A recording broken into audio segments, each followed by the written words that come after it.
Good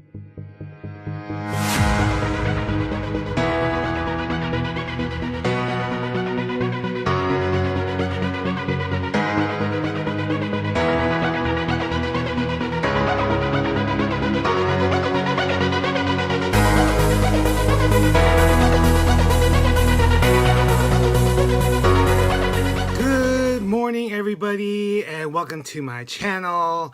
And today is October 1st, 2018. First of the month.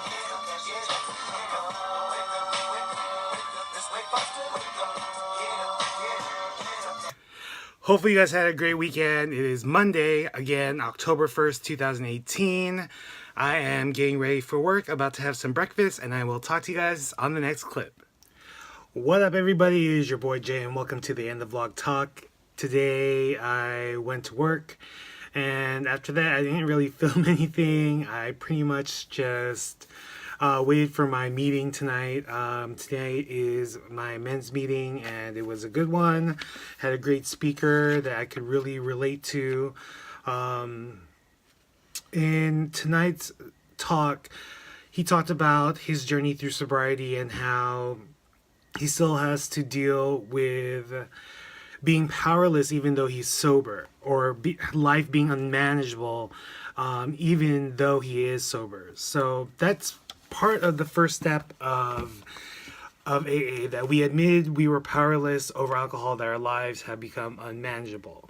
And that's still something he still struggles with, but not just with drinking, but with life. He hasn't had the coping mechanisms necessary to deal with his reaction to certain situations. And I can definitely relate to that. And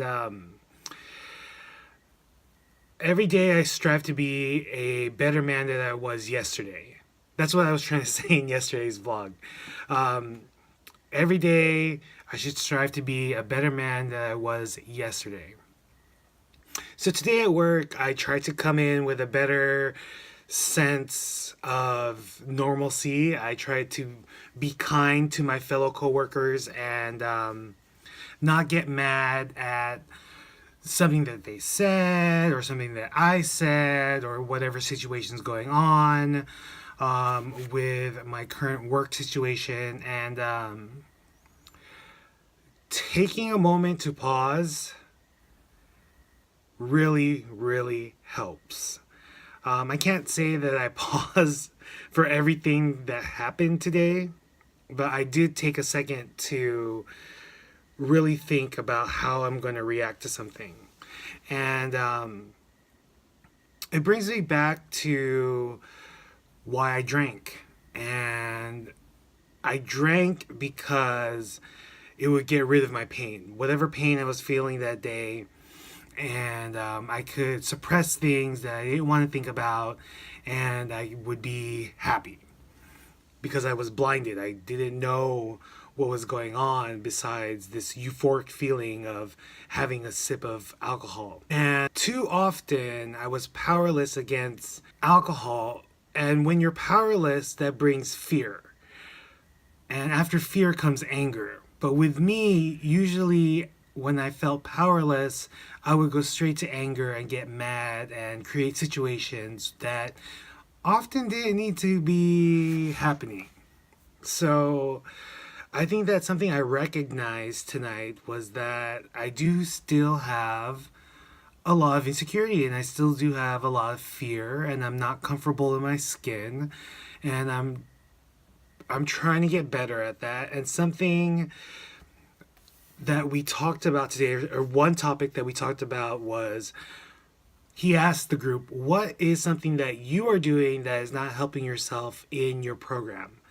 And with me, it's that fear still. I'm still not within the herd. I'm still trying to look around, and I'm still on the outside, still trying to figure things out. And I'm not pushing myself to get into the mix and to get to know people more and to be of service to other fellow alcoholics, and to be of service to my fellow my fellowship, and that's something that I'm trying to work hard with.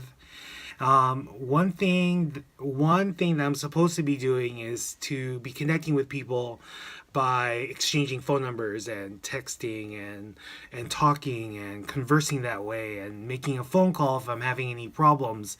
Also being there for anyone who needs to talk to someone and needs to chat or just wants to hang out or whatever. And in order to do that, you have to get in the herd. You have to get in the middle of everything, and you have to put yourself out there because everyone else is putting themselves out there. And I know that I'm trusting in a higher power for that, but you have to be ready to do it when you're ready. And sometimes you need that push. You need that push to get yourself out there. And something that I thought was cool that my sponsor did was that he texted all of his sponsees, which is something he doesn't usually do. And another thing that's weird is that there are three of us, and all three of us never had each other's numbers. We all share the same sponsor, but we don't have each other's numbers, which was baffling, I guess. But I mean, we all know each other. We all know who we are. We know we can put a name to a face.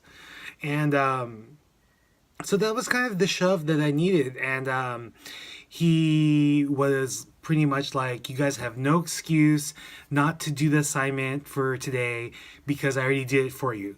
Here are two other numbers that you don't have in your phone, and two other outlets that you can rely on if I am not able to talk to you. My sponsor is not able to pick up his phone or text me back, as well as any other person's number that you've gotten through the program.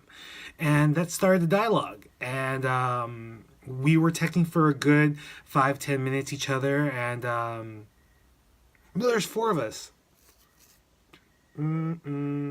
No, there's four of us, including myself. Okay. Sorry. What was I talking about? So we started talking to each other and congratulating each other on our accomplishments so far and how far we've been in the program. And out of the four of us, I'm one of the older guys, which is kind of weird. Meaning that I've had more than 60 days of sobriety.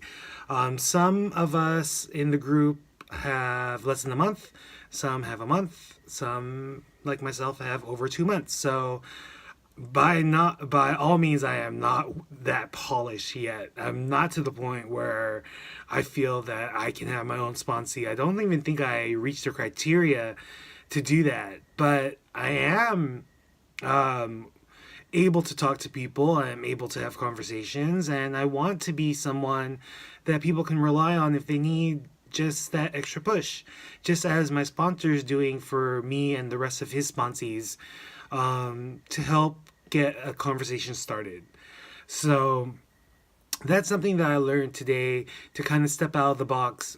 And that kind of relates to work. Things have been slow at work, and my team has been thinking out of the box of what to do and how we can make business better and do things like that. And for the past week, I've had a bad attitude because of what happened a week ago. Still is a thorn in my neck. And after driving home in traffic and calming down, I was like, you know what? This is right. They're trying to work hard for me, and I need to try to work hard for them. Because if I come into work with this negative attitude or with this predetermined reaction, it's going to cause resentment, and I don't want that. And I immediately, once that like bell lit up in my head, I immediately texted my team and was like, you know what, yeah, let's do it this way and let's move forward this way, and I'm going to support you, and let's do it. And let's do it as a team, and let's make some money. So that's the attitude I'm going to go into the next day I go into work, because just like the program of AA is a collective, so is work. and I'm part of that collective, and I'm a piece of the puzzle, and without me, the puzzle's not complete. And that's how I feel about AA. I feel that if you go to AA and you're there at the meetings and you're there to contribute, you are a piece of the puzzle. And maybe you may not say anything. Maybe you may feel uncomfortable, like myself. You are still part of the puzzle, and the puzzle's not complete unless all of us are there. So, So yes, today was a very compelling day. I wish I filmed more of my average day, but I hope that you enjoy hearing me speak. And tomorrow is a new day, and I will try my hardest to film more things. I am off tomorrow, so I'm going to be working on more videos for the week, and hopefully do something fun so I can show you my day, or at least break out the camera and film more things. Hopefully you had a great first of the month, a great Monday, and I will talk to you guys tomorrow. Let's end the vlog the way we usually do. Make sure to be confident, be humble, be honest, and most importantly, be well. I will talk to you guys tomorrow. Take care, brother. Peace.